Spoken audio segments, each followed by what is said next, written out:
Vamos abrir a Bíblia, a palavra do nosso Deus, na primeira epístola de Paulo aos Coríntios, capítulo 4, versículo 1 e 2. Hoje é a quarta mensagem que o pastor traz ao altar da igreja sobre o tema Os Dois Mistérios. Diz assim a palavra do Senhor: assim, pois, importa que os homens nos considerem como ministros de Cristo e despenseiros dos mistérios de Deus. Além disso, o que se requer dos despenseiros é que cada um deles seja encontrado fiel. Vamos orar a Deus nesta hora. Oremos ao Senhor.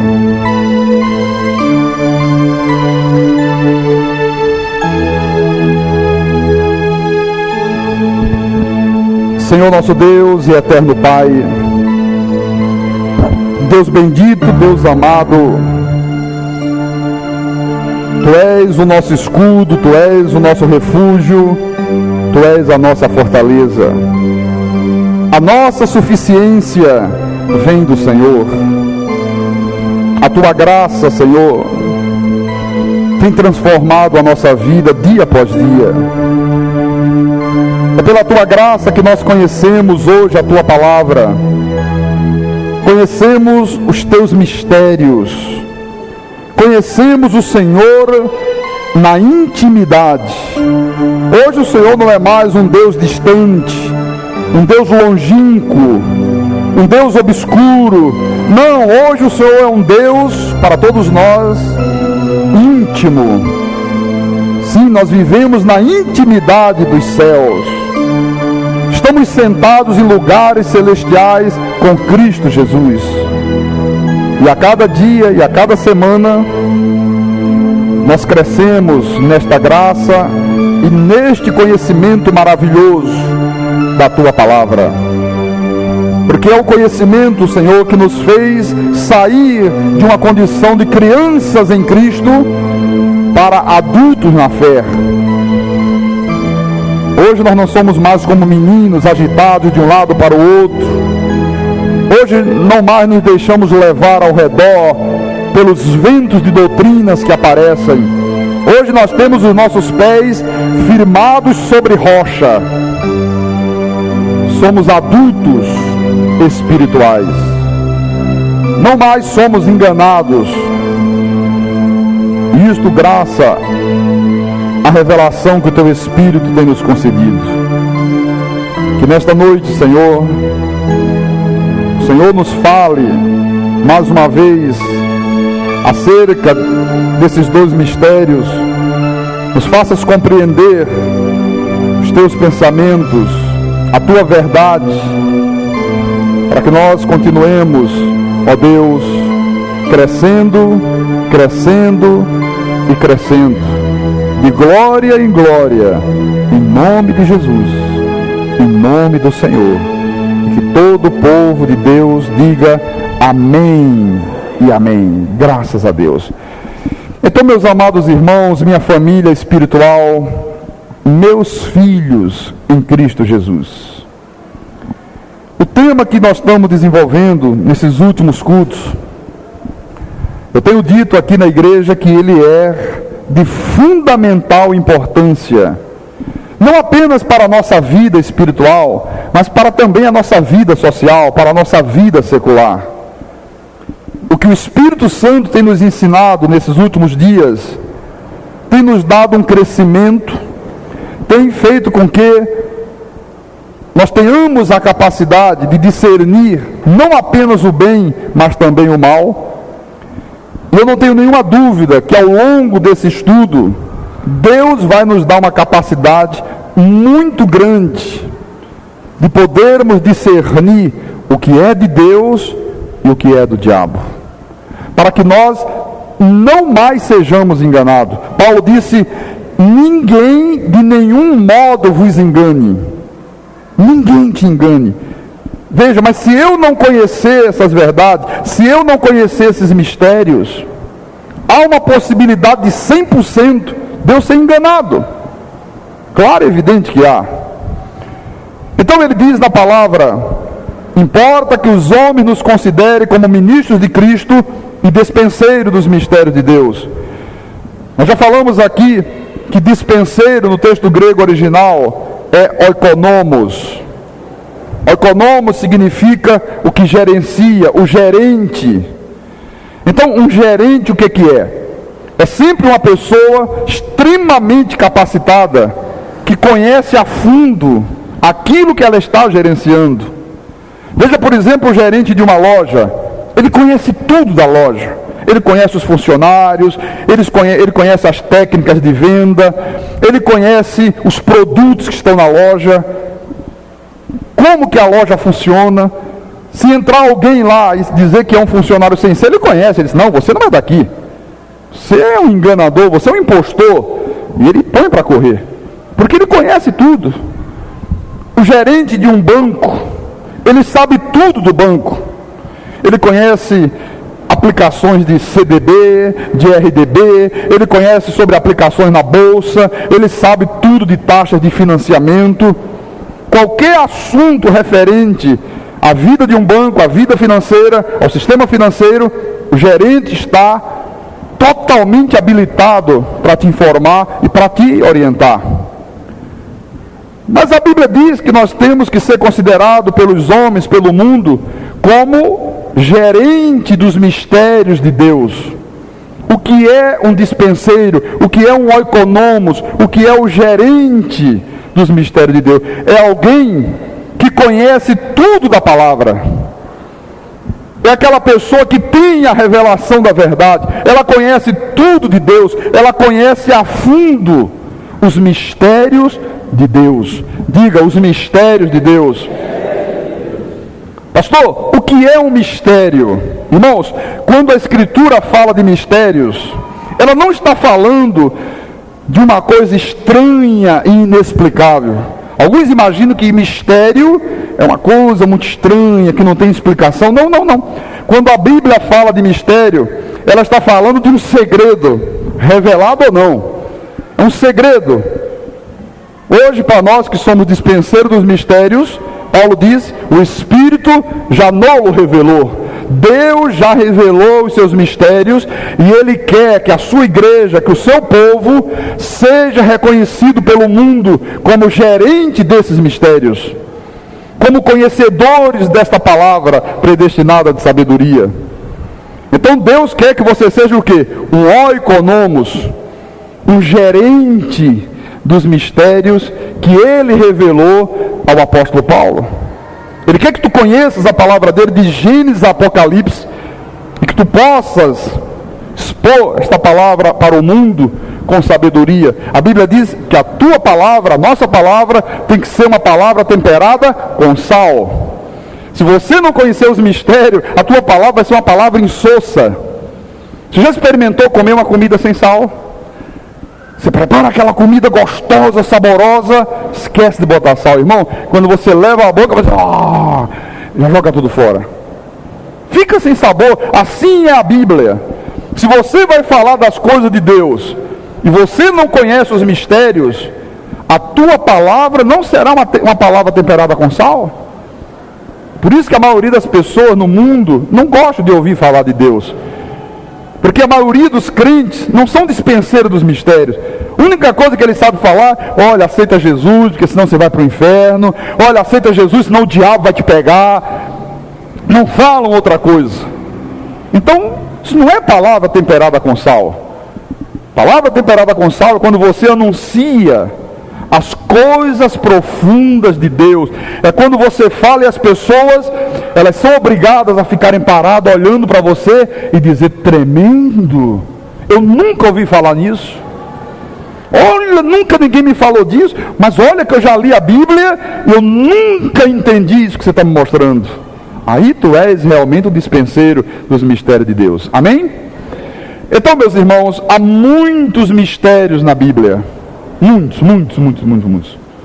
Mas nós estamos estudando nesses últimos cultos os dois principais mistérios, se é que nós podemos assim dizer. O primeiro mistério é o mistério da piedade. Veja, por favor, em 1 de Timóteo, primeira epístola de Paulo a Timóteo, capítulo 3, versículo 16. Diz assim: evidentemente, grande é o mistério da piedade. Veja, grande é o mistério da piedade. Piedade no grego significa eusébia. Eusébia significa graça. Eusébia significa verdade. Eusébia significa 305 expressões no grego. Então, grande é o mistério da verdade, grande é o mistério da graça de Deus, grande é o mistério de Deus, grande é o mistério do Senhor Jesus Cristo. Primeiro mistério, mistério da piedade, ele diz: aquele que foi manifestado na carne, foi justificado em espírito, contemplado por anjos, pregado entre os gentios, crido no mundo, recebido na glória. Quem é este que foi manifestado na carne? É Deus. Deus se manifestou em carne. Deus deixou o seu trono e se encarnou e se manifestou ao mundo na pessoa de um homem chamado o Filho de Deus, o Senhor Jesus Cristo. Então aquele Jesus que era chamado o Filho de Deus, o Filho de Maria, o Filho de José o carpinteiro, aquele Jesus que levou a coroa de espinho na cabeça, que foi cuspido no rosto, que foi crucificado no madeiro, na verdade ele era quem? O próprio Deus. Ele não era a segunda pessoa da Trindade. Não existe Trindade na Bíblia. Não existe três pessoas, não existe três tronos. Existe um só Deus que se manifestou de três formas diferentes: como Pai na criação, como Filho na redenção e como Espírito Santo nesses últimos tempos. E esta, meu irmão, foi a grande luta do apóstolo São Paulo. Olha, Paulo, quando recebeu a revelação desse mistério, Paulo disse tremendo, porque os judeus não entendiam isso. Quando Jesus dizia: eu e o Pai somos um, ele pegava em pedra para apedrejar Jesus, porque eles criam no único Deus, como nós também cremos. Nós cristãos, como os irmãos judeus, nós somos monoteístas. Nós não somos politeístas. Nós não cremos em vários, nós cremos em um só Deus. Então quando Jesus dizia: eu e o Pai somos um, ele dizia: mas não pode, nós só temos um Deus, como é que você diz que é Deus? Quando Jesus dizia: quem vê a mim vê o Pai, eles enlouqueciam. E quando Paulo recebe esta revelação de que aquele Jesus era o Senhor que eles tanto criam, o Pai, Paulo disse tremendo: eu tenho que explicar esse mistério para o povo de Deus. E veja que quando ele escreve aos Colossenses, volte só um pouquinho atrás, no capítulo 2, versículo 2, ele diz assim aos Colossenses: para que o coração deles seja confortado e vinculado juntamente em amor, e eles tenham toda a riqueza da forte convicção do entendimento, para compreenderem plenamente o mistério de Deus, Cristo. Paulo disse: olha, a minha luta, a luta que eu venho mantendo, é para que o coração deles, dos Colossenses, bem como de todos quantos não me viram face a face, olha, que eles tenham toda a riqueza da forte convicção do entendimento, para compreenderem plenamente o quê? O mistério de Deus Cristo. Qual é o mistério de Deus Cristo? O mistério da piedade. Deus se fez carne e habitou entre nós. João disse: o verbo se fez carne e habitou entre nós. Aleluia. Veja aqui no capítulo 4 de Colossenses, veja como isso era importante para o apóstolo São Paulo. Ele disse: perseverai na oração, vigiando com ações de graças, suplicai ao mesmo tempo também por nós, para que Deus nos abra a porta à palavra, a fim de falarmos do mistério de Cristo, pelo qual também estou algemado. Veja que Paulo tinha uma verdadeira obsessão de falar desse mistério. Paulo disse: eu não me conformo. Agora que Jesus me revelou isso, que me mostrou esse mistério, essa revelação desse mistério, agora que isso já não é mais um segredo escondido, eu tenho que fazer com que a igreja de Jesus compreenda isso. Irmãos, hoje, quase 2000 anos depois, você encontra uma grande parte da igreja de Jesus sem entender esse mistério. Os crentes têm verdadeiras alucinações. Não, não pode, o pai está lá, o filho veio, depois o filho subiu, está no lado direito do pai, e agora mandou o Espírito Santo, e estão lá os dois sentados, aguardando um dia que o Espírito Santo vai ocupar o terceiro trono. Aonde está na Bíblia que existe 3 tronos? Não existe isso aqui na palavra. Ora, se são 3 pessoas distintas, não tem mistério nenhum nisso aí. O mistério está em você saber, em você crer, em você entender que um único Deus se manifestou de 3 formas diferentes. O mistério é você saber que aqueles que chamavam de filho, era na realidade o próprio Deus, era o Pai também. Amém? Amém. Paulo disse, nele habita corporalmente toda a plenitude da divindade. Toda a plenitude. Então tudo que era Deus habitou na pessoa de Jesus. Esse é o primeiro mistério. O segundo mistério é o mistério da iniquidade. Em 2 Tessalonicenses, capítulo 2, versículo 7,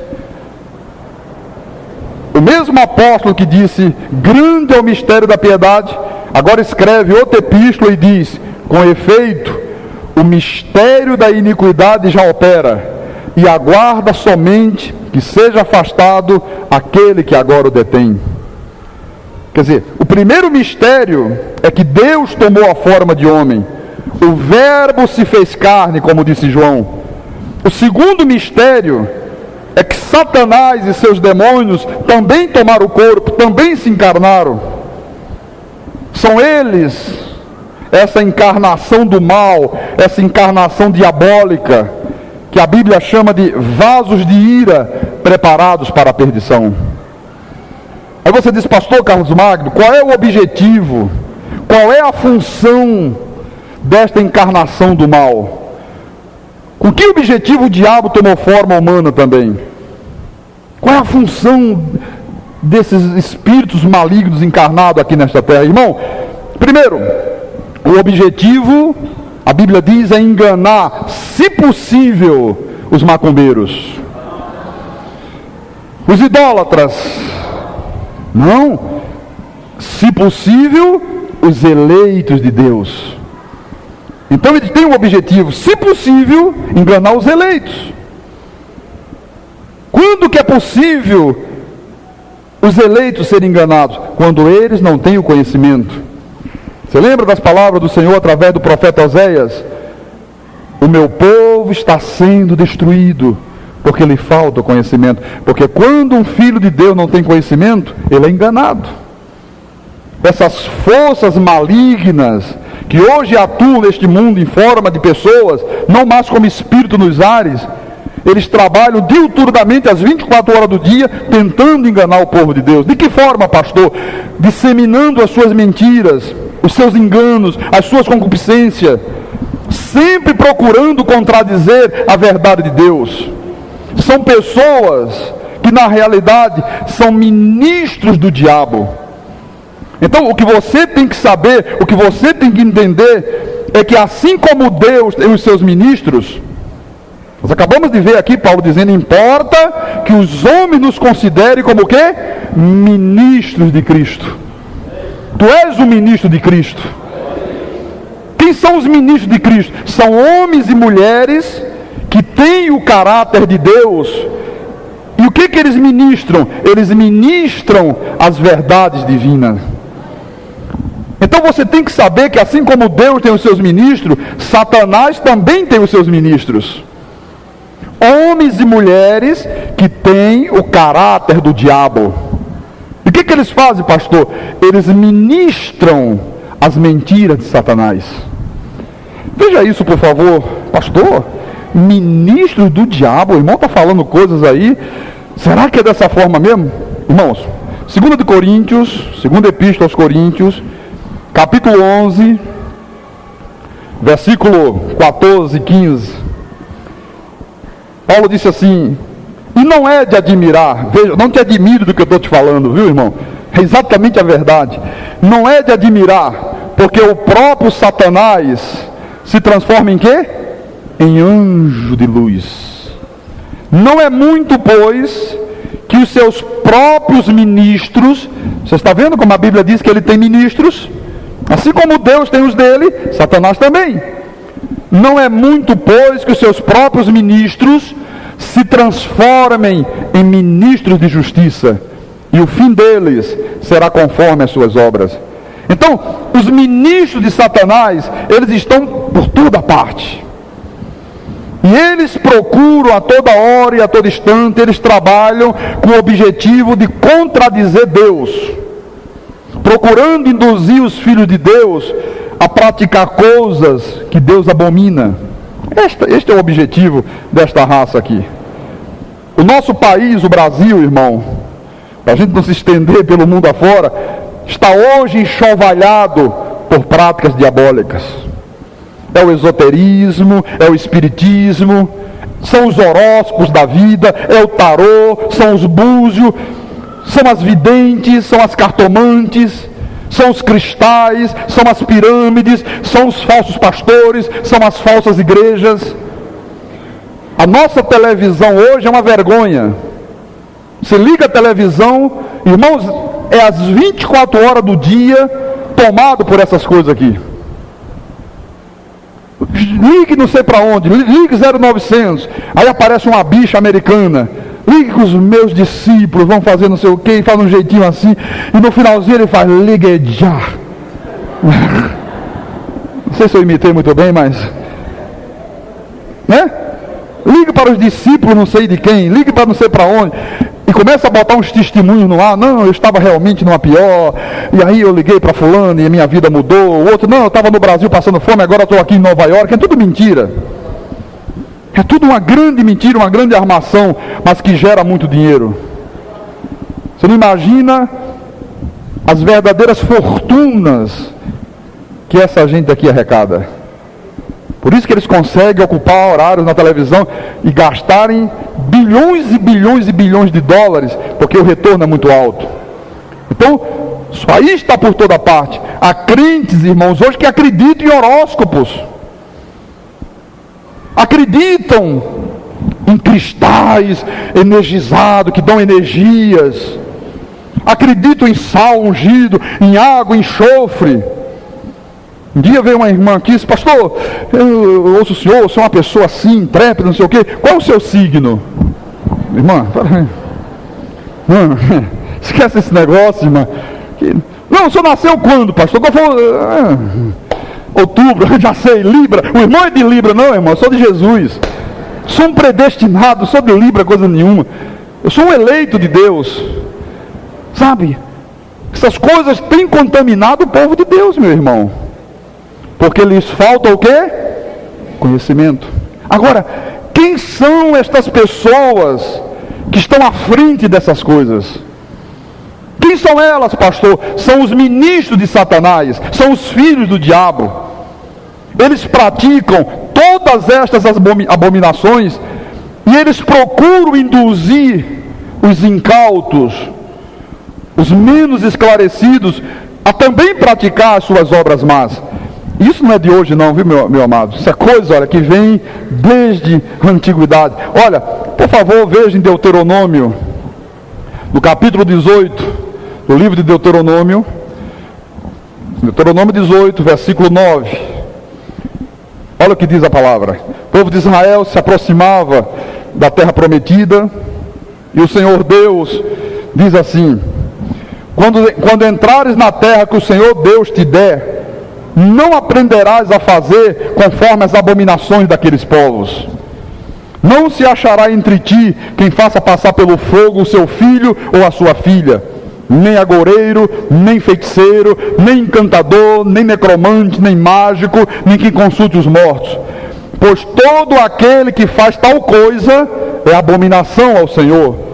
E por estas abominações o Senhor teu Deus os lança de diante de ti.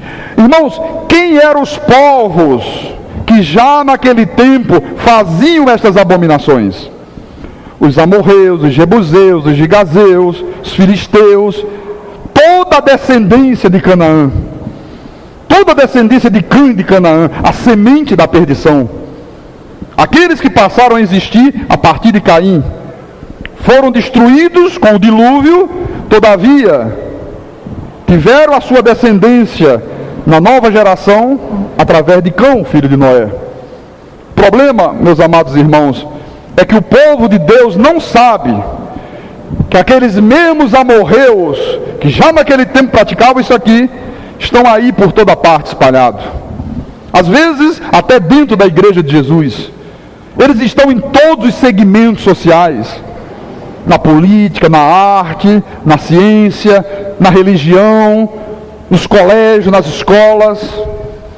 São pessoas que estão revestidas de um poder diabólico e que a Bíblia chama essas pessoas de vários nomes. Por exemplo, filhos da perdição, vasos de desonra, vasos de ira, homens perversos e maus, joio, cabrito, planta que o pai não plantou, e etc, etc, etc. Então, se você não conhecer isto que eu te ensino, meu irmão, se você não souber que existe nesta terra um povo que Deus chama de semente da perdição, numa certa ocasião Jesus chamou de raça de víboras, filhos do diabo. Se você não souber que existe neste mundo o anticristo, que existe o homem da iniquidade, o filho da perdição, olha, você nunca vai entender o porquê do aumento desenfreado da violência no mundo.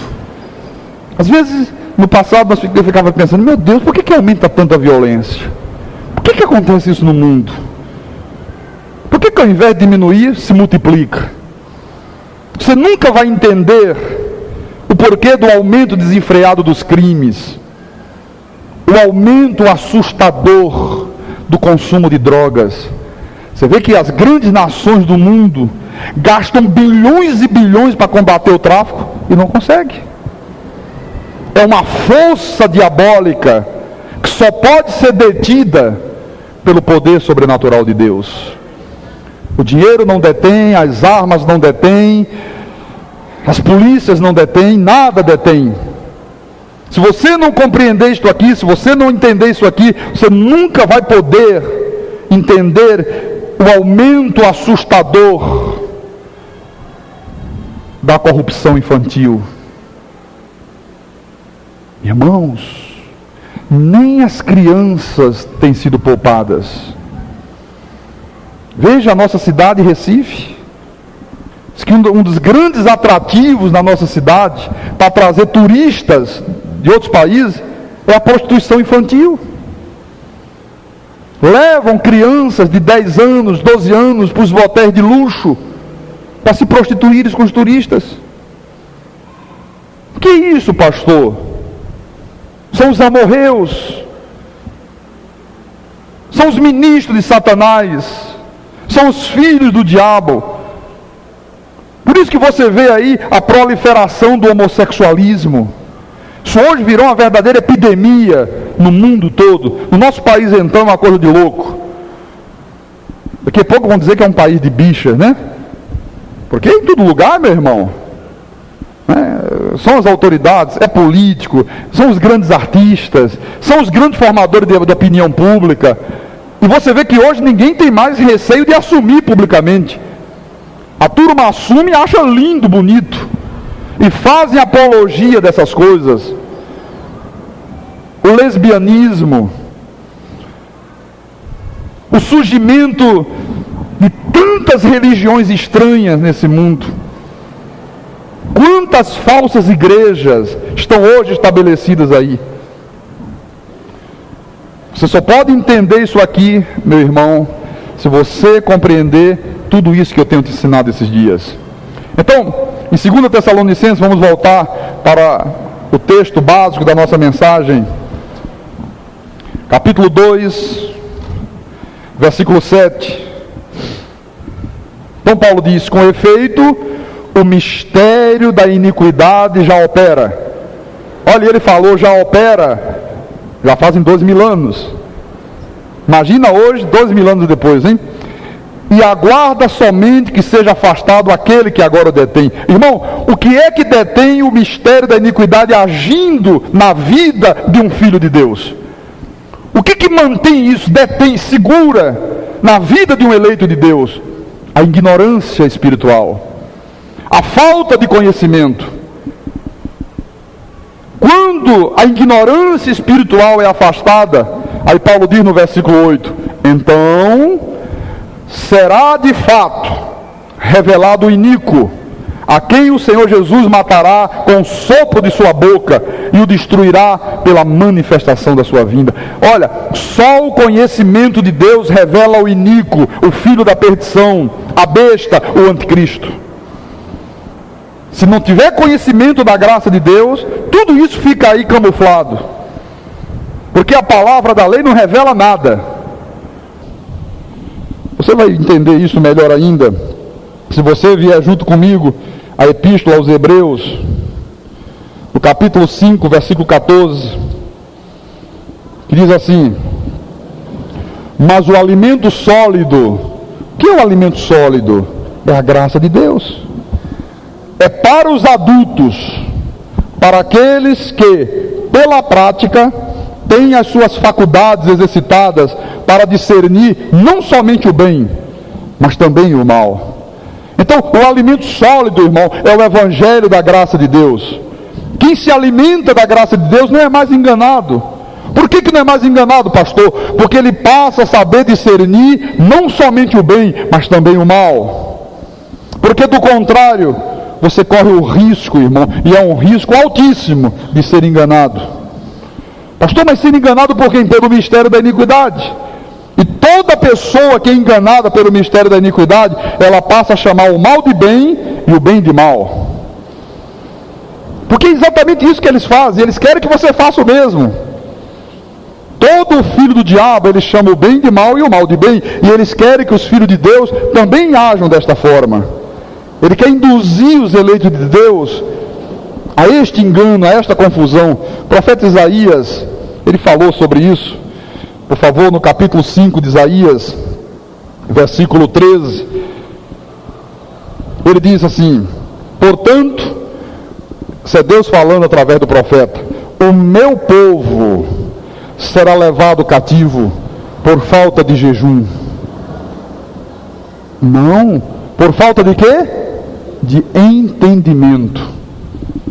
Olha, irmão, como isso é importante. Veja a importância desta igreja aqui. Esse ministério da igreja evangélica Cristo é Vida, ele tem como fundamento principal o quê? O conhecimento de Deus. Porque se você não tiver conhecimento, você pode amanhã se tornar cativo de algum mal. Você pode ser escravizado por alguma coisa que não é de Deus. Então o meu povo será levado cativo por falta de entendimento, os seus nobres terão fome, e a sua multidão se secará de sede. No versículo 20 ele diz: ai, olha, quando a Bíblia fala ai, pode se preparar que é sofrimento atroz que vem por trás disso aí. Ai dos que ao mal chamam bem e ao bem mal, que fazem da escuridade luz e da luz escuridade, põe o amargo por doce e o doce por amargo. Olha, irmãos, a nossa sociedade, ela está vivendo isso aqui. Nós vivemos hoje numa sociedade toda desconjuntada. Os valores morais têm sido lançados na lata do lixo. Você vê que a instituição divina do casamento tem sido motivo de chacota. Hoje, quando se faz uma pesquisa sobre casamento, a grande maioria da sociedade diz: não, casamento não tem nada a ver, isso aí é coisa retrógrada, isso é coisa antiga, os tempos são modernos, que casar que nada, vamos juntar os trapinhos hoje, aí se amanhã der certo, deu, se não deu, cada um segue o seu caminho, arranja outro. É esse o espírito que está hoje na sociedade. O espírito da iniquidade, meus irmãos, eles têm agido de tal forma nas pessoas, de uma maneira tão forte na mente das pessoas, que hoje é comum você ouvir pessoas dizerem assim: qual o problema de você tomar uma cervejinha? Não faz mal nenhum, um copinho só, a número 1, sabe? Qual o problema? O que tem de mais? Qual o problema de namorar com uma pessoa incrédula? Essa coisa aí que o pastor fica lendo na Bíblia, não pode haver comunhão com as trevas. Olha, os tempos são outros. A igreja tem que se modernizar, tem que se atualizar. Isso é coisa do passado. Hoje é muito comum você ouvir as pessoas dizerem: qual o problema de você ir numa igreja católica? Não tem nada demais, isso é fanatismo. Também não vamos chegar a esses extremos, irmãos. Eu não entro em templo de idolatria. Já desse me convidaram lá, um vizinho lá, podia ser padrinho do meu filho. Padrinho do seu filho? Não, não posso. Não, mas eu ia lá na igreja, eu não entro em igreja católica. Eu não faço do membro do corpo de Cristo membro da grande meretriz. Eu não entro em templos onde existe idolatria. Qual o problema da pessoa se casar 4, 5, 6, 10 vezes? É a busca pela felicidade, dizem eles. Poxa, Deus não quer que você seja infeliz. Se casou com uma, não deu certo, tenta a segunda. Não deu certo, tenta a terceira e vai em frente, irmãos. E tem gente aí que vai para a televisão e fala isso com o maior sorriso de vanglória nos lábios. Não. Você já está indo para quantos casamentos? Eu já estou no 8º. E você não, eu já estou no 15º. Mas ainda vou passar por mais 5 aí pela frente, viu? E essas coisas vão passando para as pessoas, e se elas não tiverem um profundo conhecimento de Deus, se elas não tiverem uma vida espiritual edificada sobre rocha, elas acabam também sendo contaminadas por esses pensamentos do mal. Veja, por favor, o que diz o livro de Apocalipse, para você não imaginar que pastor é meio cafona, ainda está meio fora da onda, pastor está vivendo no século passado. Olha, por favor, Apocalipse, capítulo 21, versículo 7 e 8. O Senhor está falando aqui sobre o novo céu, sobre a nova terra, e Ele diz: o vencedor herdará estas coisas, e eu lhe serei Deus, e ele me será filho. Quem é vencedor, diga amém. Então é para ti que ele está falando isso. Mas ele diz: quanto, porém, aos covardes, aos incrédulos, aos abomináveis, aos assassinos, aos impuros, aos feiticeiros, aos idólatras e a todos os mentirosos, a parte que lhes cabe será no lago que arde com fogo e enxofre, a saber, a segunda morte. Então ele diz: olha, quem pratica isso aqui já tem um lugar reservado para eles. Qual é o lugar? O inferno. Quando que eles serão lançados no inferno? Quando Jesus voltar para buscar a sua igreja. Ele dirá: apartai-vos de mim, malditos, para o fogo eterno, todos vós que praticais a iniquidade. Paulo escreveu aos Coríntios na sua primeira epístola, e veja, por favor, no capítulo 6, versículo 9, ele diz: ou não sabeis que os injustos não herdarão o reino de Deus?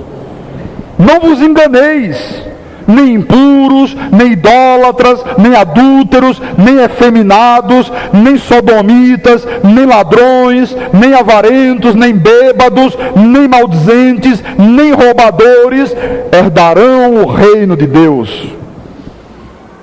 Irmãos, pedras vivas do Senhor, tu tens que saber, tu tens que entender, tu tens que compreender que há uma raça de gente nesse mundo que nasce e morre praticando isso aqui.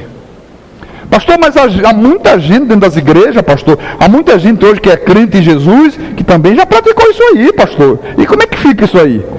Ele diz no versículo 11: tais fostes alguns de vós, mas vós vos lavaste, mas fostes santificados, mas fostes justificados em o nome do Senhor Jesus Cristo e no Espírito do nosso Deus.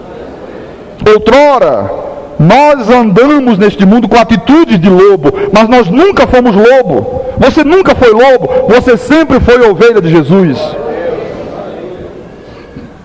Agora, o lobo, ele nasce e ele morre praticando essas coisas aqui. Impureza, idolatria, eles vivem no adultério, tanto o adultério sexual como o adultério espiritual. Os efeminados, os sodomitas, os ladrões, os avarentos, os bêbados, Olha aí, cuidado a turma da cachaça, da Pitu e da número 1. Se você morrer agarrado a uma branquinha, com uma geladinha, uma lourinha suada, olha, você acabou de decretar que você era semente da perdição. Você era um ministro de Satanás nesse mundo. Se você é de Deus, Deus te tira dessa situação. Ele te lava, Ele te renova, Ele te santifica, Ele te justifica em o nome do Senhor Jesus Cristo. Amém? Então, os injustos não herdarão o reino de Deus. Ou herdarão? Não. Mas ele diz assim, não, mas olha só, não é bem assim. Não é bem desta forma. Todos irão para o céu, até os injustos. É que quando os injustos morrem, eles vão lá para o purgatório. A igreja romana ensina isso. Não, mesmo quem pratica todas essas coisas aqui, um dia vai para o purgatório, aí lá ele vai purgar os pecados e depois vai para os céus. Isso é uma mentira de Satanás. Não tem purgatório nenhum. A verdade da Bíblia é que após a morte, segue-se o juízo. Não tem purgatório em lugar nenhum. Ninguém não vai se encontrar todo mundo lá em cima. A Bíblia é muito clara. Ela diz que quando Jesus voltar com os seus santos anjos, eles recolherão os seus escolhidos de todos os cantos da terra, os porão à sua direita.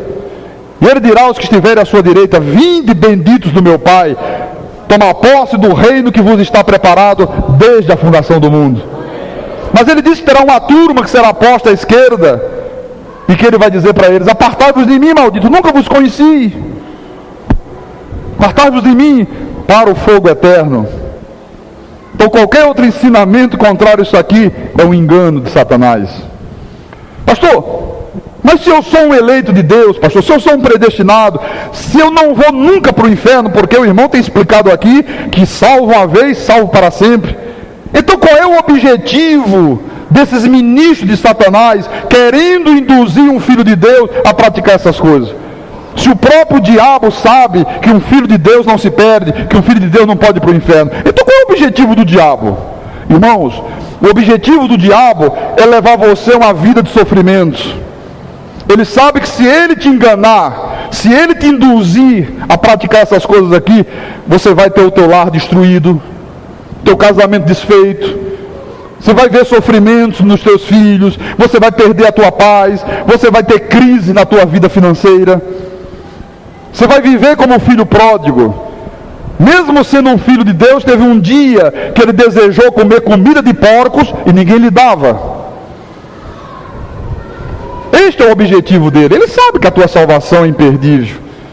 Por isso que eu digo para você, irmãos, não vale a pena você se aventurar numa vida de pecados.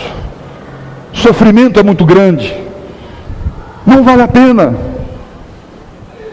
Não use a graça de Deus para praticar a libertinagem.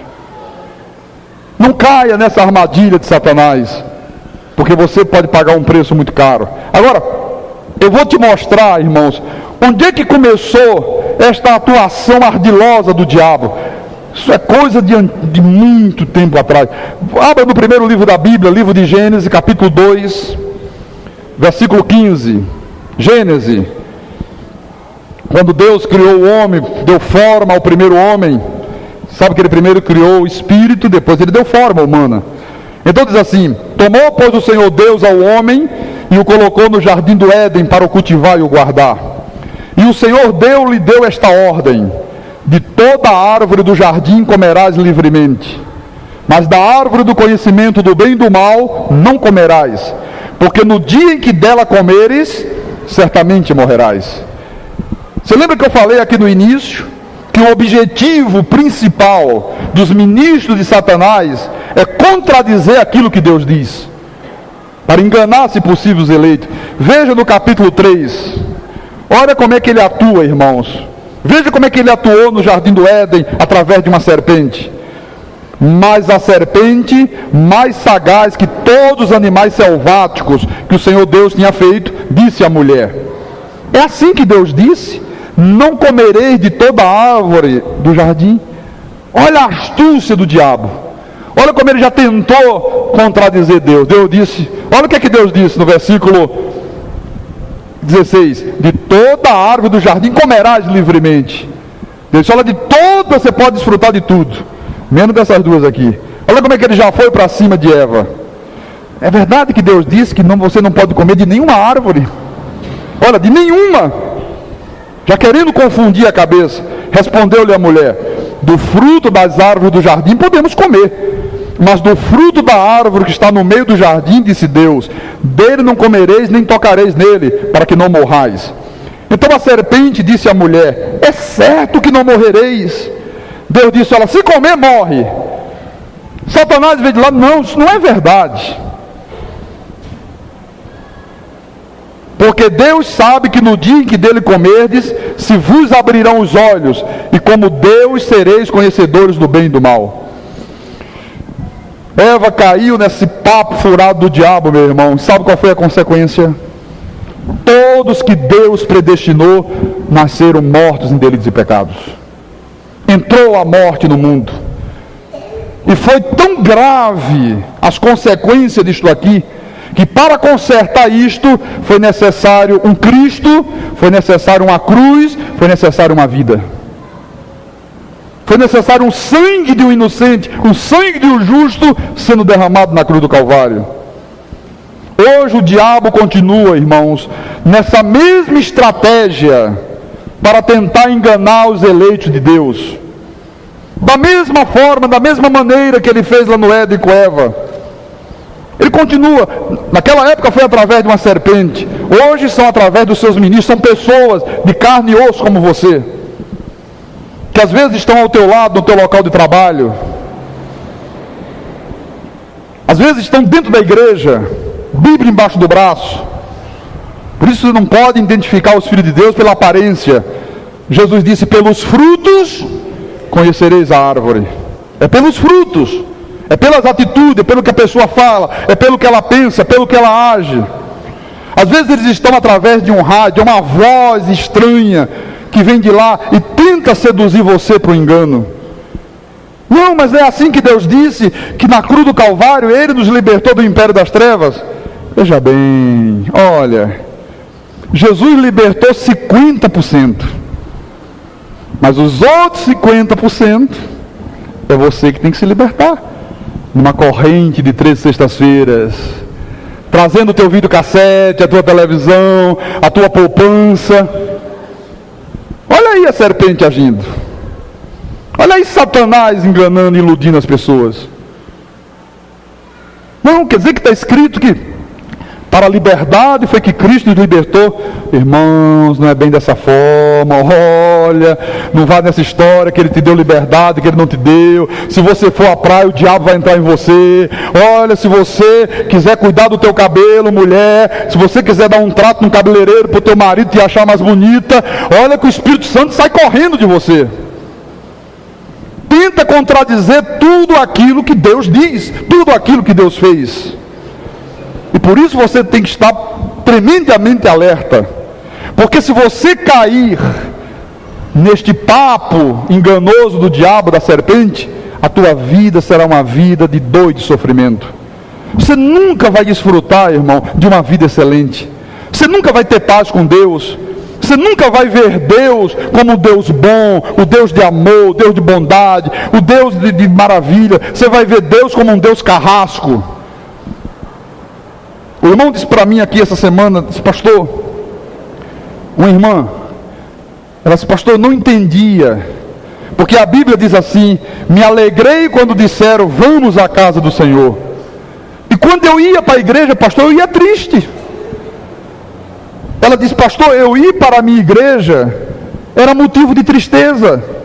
Eu ia obrigado, eu ia porque dizia que se não for, o diabo entra, perde a salvação, vai para o inferno, vai não sei para onde. Eu não sentia prazer de ir. E eu não entendia, mas a Bíblia diz: alegrei-me quando disseram vamos à casa do Senhor. Você vê, irmãos, o apóstolo Paulo, ele tinha um zelo pela igreja tão grande. Paulo sabia que era tão importante cuidar da igreja, ensinar a igreja essas verdades, porque Paulo sabia que se isso não fosse feito, olha, a mesma serpente que atuou no Jardim do Éden, atuaria como tem atuado nos dias de hoje dentro da igreja de Jesus. Veja, por favor, 2 de Coríntios, capítulo 11, versículo 3. Veja a preocupação do apóstolo Paulo. Mas receio, o que Paulo receava? Que assim como a serpente enganou a Eva com a sua astúcia, assim também seja corrompida a vossa mente, e se aparte da simplicidade e pureza devidas a Cristo. Você já imaginou isso? Quer dizer que há uma possibilidade muito grande de, assim como a serpente enganou a Eva, enganar a você também. Com astúcia, corromper a tua mente e fazer você se apartar da simplicidade e pureza. Irmãos, a vida cristã é uma coisa simples, abençoados. É simples. Jesus é simples. A igreja de Jesus é linda, é pura. Não é essa coisa monstruosa que está aí fora. Seguir Jesus, servir a Deus, é coisa simples. Não é um fardo pesado. Não é uma coisa que você tem que viver debaixo de ameaça, de medo, de pavor. Não. Servir a Deus é coisa para te dar prazer. É coisa para você ficar contando os minutos de chegar a hora de vir à igreja outra vez. O irmão da penitenciária disse: pastor Carlos Magno, eu me converti numa igreja da lei. Pastor, quando eu tinha o meu dia, o regime semiaberto, uma vez por mês tem direito de ir em casa. Quando eu ia, pastor, eu dava uma escorregadinha e tomava uma cervejinha lá. Não aguentava, sabe? Aí pedia perdão a Deus, aí começava a jejuar, aquele complexo de culpa na cabeça. Esse pastor, depois que eu fui cortado por esta palavra de graça, eu não consigo mais fazer isso. Aleluia. Ele disse: olha, eu tenho um sentimento tão grande de temor a Deus. Eu sei o quanto eu sou importante para Deus. Eu sei que eu estou perfeito em Cristo Jesus. Eu não preciso mais fazer sacrifício nenhum. E nada nesse mundo me arrasta mais para lugar nenhum, para mal algum. Então, Paulo disse: eu receio que as vossas mentes sejam corrompidas. Você vê que a serpente, Satanás, através dos seus ministros, como é que ele trabalha? Corrompendo a mente. Como é que se corrompe a mente, pastor? Com coisas profanas. E aí tu tem que estar muito alerta, irmão. Às vezes está corrompendo a mente do teu filho. Eu vejo hoje o Brasil, uma coisa muito perigosa do nosso país, principalmente por nossos filhos, e nós temos que estar muito alerta quanto a isso, irmãos. Veja, quem é a maior estrela, mais admirada pelas nossas crianças? É a Xuxa? Aí você vê a pessoa que as crianças mais admiram, que mais idolatram, de repente vem a televisão e diz: não, decidi ter um filho, vou escolher um sujeito aí de cara bonita, deixa eu ver quem vai ser o pai. Você, vamos lá. Olha, estou grávida. Que casamento que nada, o cara lá de cima me entende. O cara lá de cima me entende. Você percebe a astúcia do diabo? Tu tens que ter cuidado, irmão. Tu tens que se virar para os teus filhos e dizer: olha, isto aí são os filhos do diabo que fazem. Isso aí é a semente da perdição. Você vê, de repente aparece outra, e o Brasil inteiro fica de boca aberta, porque tem um bumbum não sei o que, não sei o que. E porque rebola o bumbum, no outro dia está toda a nossa juventude usando a botinha não sei de quem, sapatinho não sei de quem. Irmãos, tu tens que ficar alerta para que a serpente, com astúcia, não corrompa as mentes dos teus filhos. Tu tens que chamar os teus filhos e dizer: não, isso não é exemplo para ser seguido. Isso aí é diabólico, isso aí é demoníaco. Olha, dá pena de como Satanás tem feito o povo brasileiro de idiota. Dá pena. Você sabe que a cidade de Juiz de Fora, olha, o povo mineiro se considera um povo muito politizado. A cidade de Juiz de Fora é considerada uma das cidades mais cultas do Brasil. Você sabe que a cidade de Juiz de Fora parou para receber uma grande personalidade. Uma grande personalidade. de muitos feitos, de muita capacidade intelectual. Realmente um gênio. Pastor, quem é essa pessoa? Qual é a capacidade intelectual? A menina que dança no tchan. Porque é de Juiz de Fora. Parou a cidade para receber a menina. Dá para você imaginar o grau de idiotice que está chegando no nosso povo? Com que astúcia o diabo vai trabalhando e vai fazendo as pessoas de idiotas? Pastor Carlos Magno, qual é o antídoto contra esse veneno que corrompe a mente? Que é um veneno que ele destila na mente, não é no sangue, é na mente. Envenena a mente da pessoa. Qual é o antídoto, pastor, contra isso? Será que a gente fazer muito jejum? Não. Pastor, será que não é a gente ficar sempre fazendo vigília para não ser corrompida a mente? Não. Qual é o antídoto, pastor? Vou te mostrar. 2 de Pedro, lá no finalzinho da Bíblia, 2ª Epístola de Pedro, capítulo 3, versículo 17. Disse assim o apóstolo: vós, pois, amados, prevenidos como estáis de antemão, acautelai-vos. Olha, meus amados irmãos, tu estás prevenido de antemão.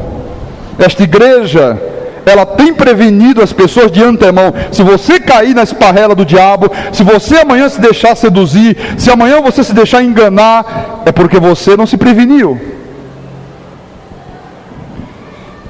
Acautelai-vos, não suceda que, arrastados pelo erro desses insubordinados, descaiais da vossa própria firmeza. Antes, crescei na graça e no conhecimento de nosso Senhor e Salvador Jesus Cristo. A Ele seja a glória, tanto agora como no dia eterno. Aqui está o antídoto. Se você não quer ser arrastado por essas coisas profanas que o mistério da iniquidade tem semeado no mundo, se você não quer amanhã ser seduzido pela astúcia da serpente, se você não quer amanhã descair da tua própria firmeza, se você não quer ver amanhã o teu lado destruído, teu casamento desfeito, teus filhos andando por caminho de trevas, os teus negócios desmoronando, se você quer ter uma vida firme, edificada em rocha, a ponto de vir chuva, soprar vento, transbordar rio, e a tua casa não desmoronar, está aqui o remédio. Crescei na graça e no conhecimento de nosso Senhor e Salvador Jesus Cristo. Esta igreja, ela te dá o antídoto contra o veneno da serpente. Aqui tem o antídoto, meu irmão. Tu já te vacina antes. Olha, que não tem serpente que possa contigo, não tem veneno que possa contigo, não tem nada nesse mundo que possa corromper mais a tua mente. Tu tens a mente de Cristo, meu irmão. Tu tens a mente de Jesus Cristo. A graça de Deus te lavou, te regenerou, ela te fez uma nova criatura. Ela iluminou os olhos do teu coração, ela te deu um crescimento espiritual, para que tu possas olhar e dizer: aquilo é mal, aquilo é bem, isto é mal, em nome de Jesus Cristo. Amém? Então diga com o teu pastor: crescei na graça e no conhecimento de nosso Senhor e Salvador Jesus Cristo. A Ele a glória, tanto agora como no dia eterno. Amém, amém e amém. Glória a Deus. Aleluia. Louvado seja o nome de Jesus.